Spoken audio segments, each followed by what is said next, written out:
Comment trouvez-vous vos idées de sujets ? J'habite en Argentine, ce qui fait qu'en fait nos médias sont absolument contrôlés par notre gouvernement. Donc on ne peut pas vraiment se fier à ce qu'on lirait dans les médias classiques, les grands journaux on va dire.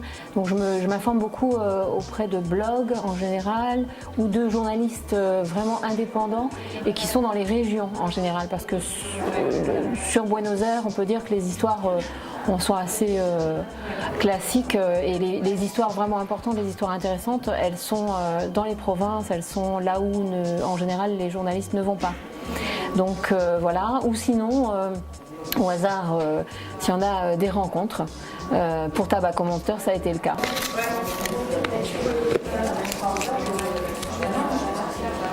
Est-ce que vous avez d'autres projets ?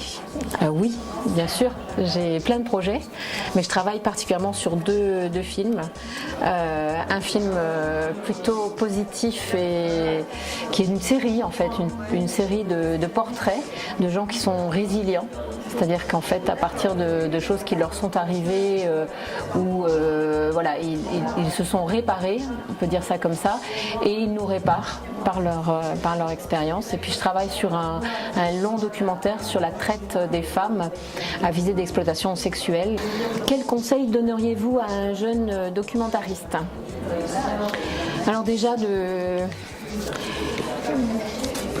se fier à son intuition, fondamentalement, de suivre toujours son intuition, son envie, de persévérer, ne pas hésiter à finalement prendre sa caméra et d'y aller tout seul, parce qu'on n'a pas toujours, on en parlait avec des collègues, le plus difficile aujourd'hui c'est de trouver des financements, de trouver des chaînes, etc. Il ne faut pas attendre finalement d'avoir une réponse, parce que voilà, il ne faut pas laisser passer le temps, il faut prendre le temps aussi il faut prendre le temps de prendre le temps. Il faut garder toujours à l'esprit qu'on travaille avec l'humain. On travaille donc avec le cœur avant tout. Et voilà. Je pense que pour moi c'est le conseil le plus que je pourrais donner comme conseil. Voilà.